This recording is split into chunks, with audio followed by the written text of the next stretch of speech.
Today's video is entitled, "What do I do when my world is crumbling down?"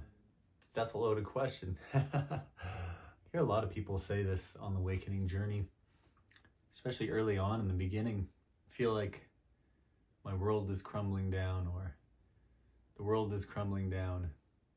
And I think this is a really important topic now because for two reasons. One, because on an individual level, a lot of us have, are, and will be experiencing this in the context of our world being our viewpoint of reality, our relationship to everything, and also in the context of globally and collectively, the massive shifts we're about to go through, we're going through, that we have been going through on many subjects, spiritually, technologically, emotionally, communally, environmentally. It's going to affect every level: physical, emotional, spiritual, energetic. What do I do?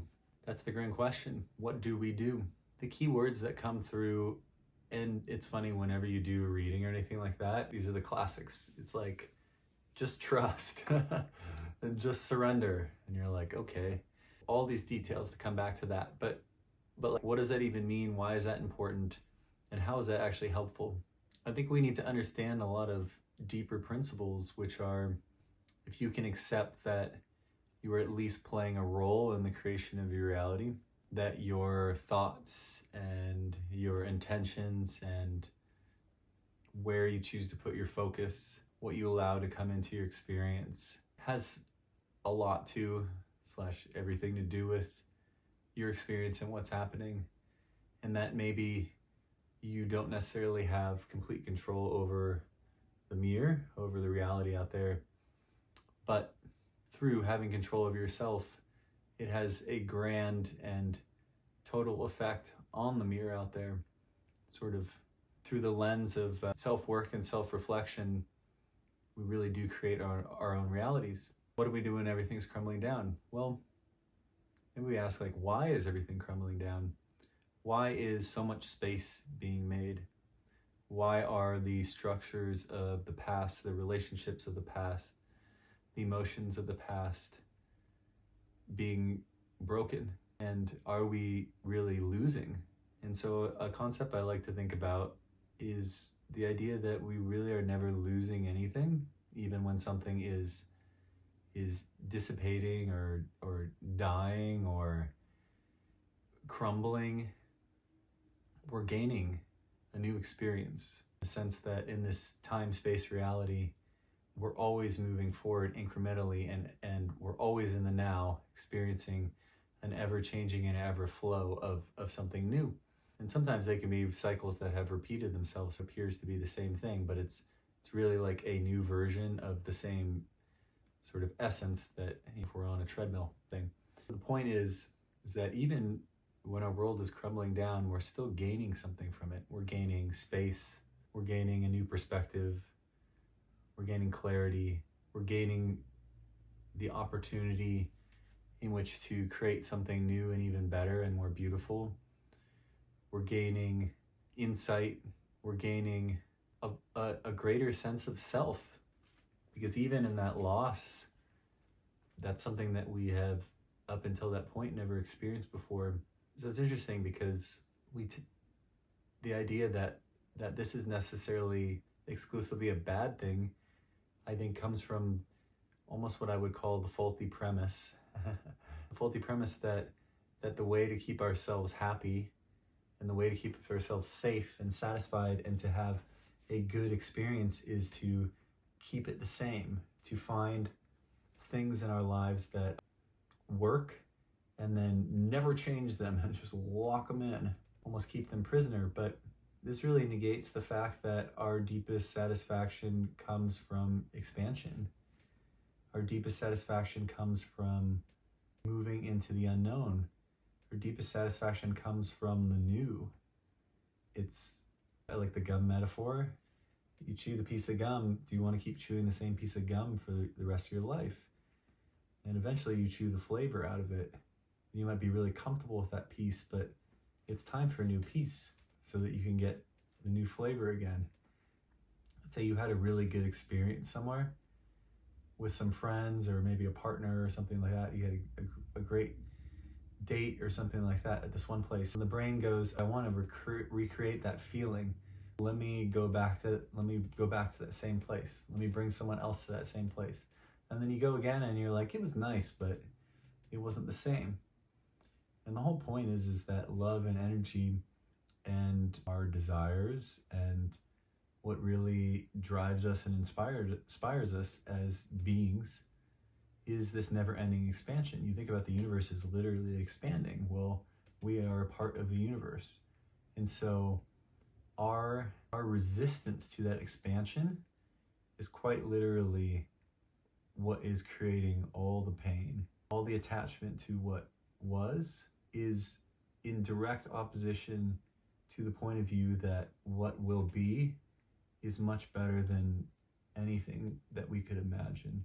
It's much more satisfying and beautiful than anything we could ever imagine because it's new and interesting.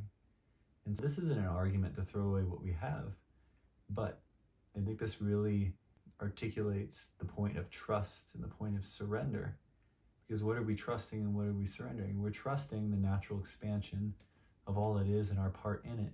And that sort of divine plan hasn't left us out and hasn't forgot about the things that are most important to us, the things that we most want to live in these lives, the things that are most important and that we want to live in our best way to share joy and share love and share satisfaction and to experience all these things. And no matter how specific it is, that's a trust that in this next evolution, in things falling away, that hasn't been forgotten. Actually, quite the opposite. It's been remembered deeper than ever, and it's being honored and you're being taken to it in a way that your human mind in that moment does not understand and does not expect.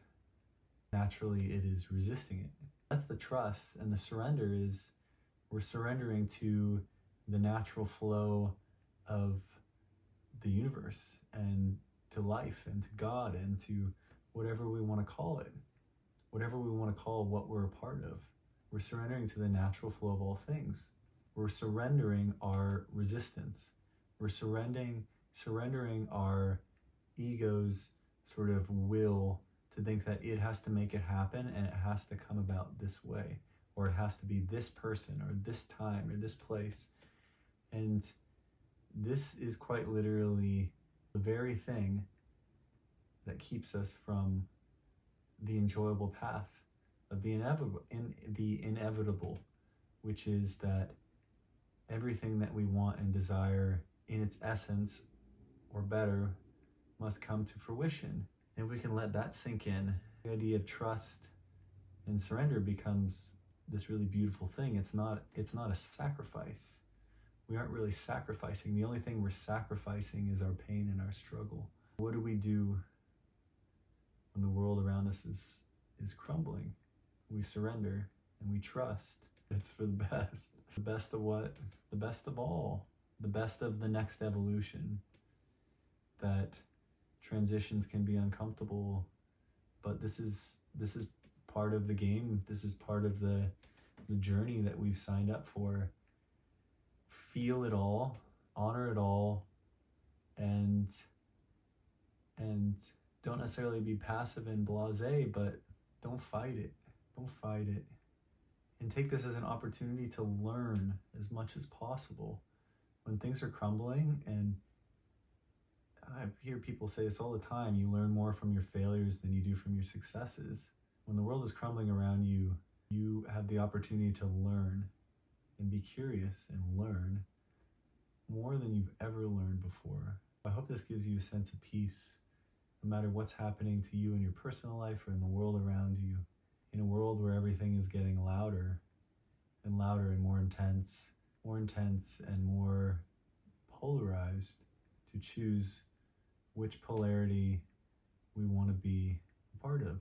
We have a greater opportunity than ever to see both polarities as valuable. That's the real message. And to look at both of them with love and both of them with curiosity and see the value in both of them and not resist or push away the negative or judge the light and the abundance, but to softly and neutrally observe and love the incredible nuance and passion of expression that exists on this planet, and kindly and gently make our preferences from that place of knowing that it's all beautiful. Hope this message serves you well. Peace and love and blessings.